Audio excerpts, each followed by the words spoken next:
Hello student, this is नूतन चौहान। आज इस video में क्या करने वाले हैं, क्लास 9th का हिस्ट्री का चैप्टर फ्रेंच रेवोल्यूशन। ये चैप्टर बहुत आसान है। हम कुछ इंसिडेंट के बारे में इसमें पढ़ने वाले हैं कि फ्रांस में क्रांति कैसे हुई, ऐसे क्या कारण हो गए थे जिसकी वजह से लोग भड़क गए और राजा के खिलाफ क्रांति करी। ठीक है, वो तो पढ़ेंगे ही और साथ में पूरे फ्रांस को हमें घूमने का मौका भी मिल जाएगा। वो सारे इंसिडेंट, सोसाइटी क्या भागों में डिवाइड थी, ठीक है, क्या सरकमस्टांसेस रहे, हम पूरा और फ्रांस रिपब्लिक कैसे बना, मोनार्की सिस्टम से कैसे खत्म हुआ, वो सारी चीज़ें हम वन बाय वन इसके अंदर पढ़ने वाले हैं। करें शुरू आज की क्लास। सबसे पहले हमें ये बात को समझने पड़ेगा कि फ्रेंच रेवोल्यूशन इस चैप्टर में, पूरे चैप्टर में की पॉइंट्स क्या है, हमें क्या क्या पढ़ना है। सबसे पहले 14 जुलाई 1789 फ्रेंच रेवोल्यूशन। इट मीन सबसे पहले हमें पढ़ना है कि 14 जुलाई 1789 it was a historical date. इस दिन फ्रांस का रेवोल्यूशन शुरू हुआ, लोगों ने राजा के खिलाफ क्रांति शुरू करी। तो ये हम पढ़ने वाले हैं। Plus storm the fortress reason Bastille. Bastille एक किला है जहाँ जिसे राजा ने जेल के रूप में इस्तेमाल किया हुआ था। वहाँ पर कैसे लोगों ने अटैक करा, उसको कैसे तोड़ा, वहाँ से क्या हासिल किया, क्यों तोड़ा, वो सब बस्टाइल पढ़ने वाले हैं। फ्रेंच सोसाइटी 18वीं सेंचुरी में कैसी थी, कितने भागों में डिवाइड थी, किसको राइट्स थे, किसको राइट नहीं थे, तो फ्रेंच सोसाइटी को पढ़ने वाले हैं। आउटब्रेक द रेवोल्यूशन, हम उन डेज के बारे में पढ़ने वाले हैं, 1 बाय 5 मई को क्या हुआ, 20 जून को क्या हुआ और कैसे फ्रांस की क्रांति हुई।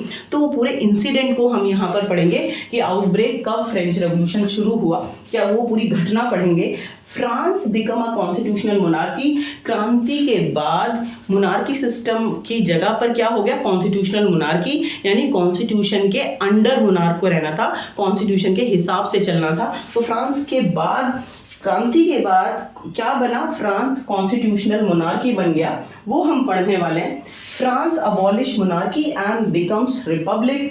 आखिरकार सबसे पहले मोनार्की सिस्टम पढ़ेंगे, ठीक है, उसके बाद कॉन्स्टिट्यूशनल मोनार्की की फ्रांस की क्रांति हुई और कॉन्स्टिट्यूशनल मोनार्की बन गया, लेकिन लोग फिर भी सेटिस्फाइड नहीं होंगे और फिर हम देखेंगे मोनार्की सिस्टम बिल्कुल अबॉलिश, खत्म हो जाएगा और फ्रांस क्या बन जाएगा, रिपब्लिक। कैसे बनेगा वो देखेंगे। Did women have a revolution, क्या लड़कियों ने क्रांति करी, लोग लड़कियों ने पार्टिसिपेट करा, उनकी कंडीशन कैसी थी फ्रांस में और लड़कियों को बाद में लड़ने के बाद क्या अधिकार मिले, वो सब बात करने वाले हैं। The abolition of slavery, slavery क्या होता है, दास प्रथा क्या होता है, क्या फ्रांस में था, अगर था तो उसको कैसे खत्म किया गया, किसने आवाज उठाई, वो सब चेक करेंगे।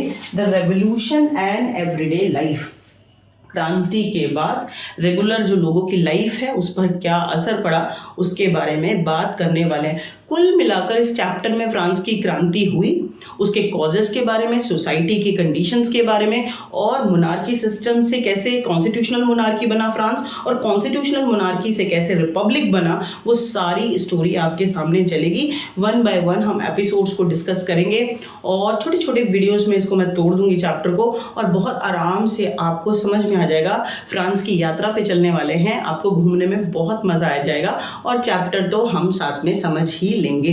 करें शुरू। आज का जो हमारा पहला टॉपिक रहने वाला है, आप बुक में भी देखना, वो है 14 जुलाई 1789 French revolution awkward on this day. It means 14 जुलाई को, ये डेट तो हमें याद करनी है, ठीक है।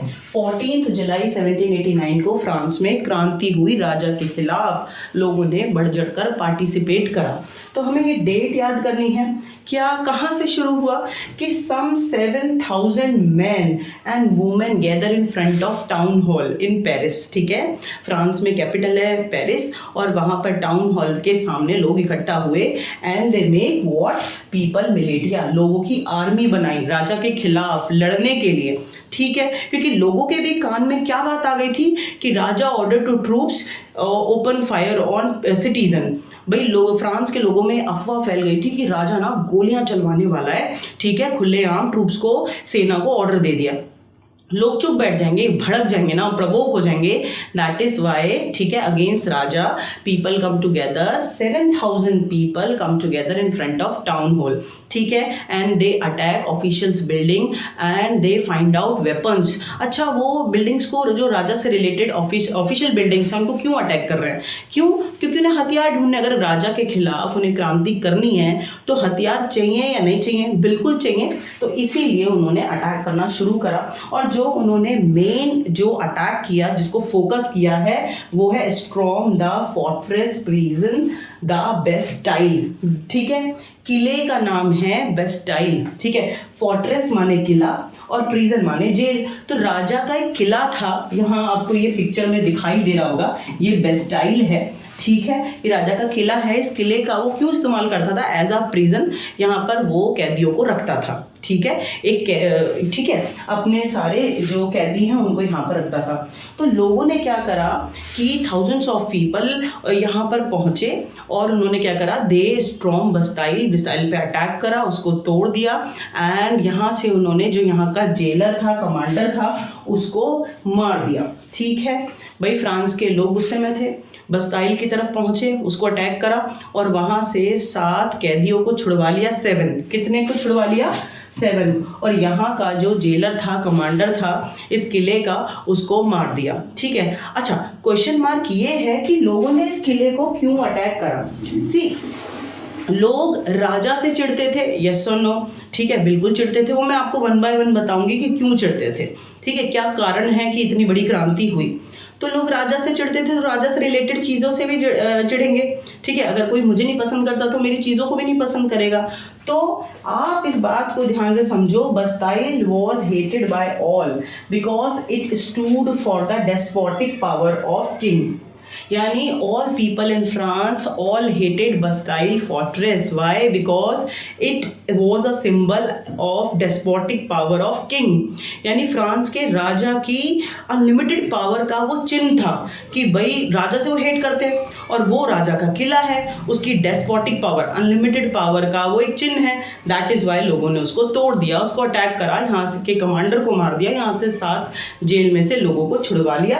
तो दिस इज द इंसिडेंट। और यहाँ से लोगों ने क्या करा, कुछ हथियारों पर भी कब्जा पा लिया, उनको यहाँ से कुछ हथियार भी मिल गए। तो this is the incident Bastille. Hopefully you understand. अगर आपसे पूछा जाए कि write a short note on Bastille and why people hated Bastille, लोग क्यों चिढ़ते थे? Because it symbol as a despotic power of king. ठीक है, और यहाँ ये इंसिडेंट क्या है, तो मुझे नहीं लगता आप कभी भूलेंगे। ठीक है, आप मुझे कमेंट करके बताना क्या आपको बस्टाइल समझ में आया। आगे की फ्रांस की यात्रा अगली वीडियो में करेंगे और आप बहुत अच्छे से समझने वाले हैं, बहुत ईजी चैप्टर है। खुश रहो, पढ़ते रहो।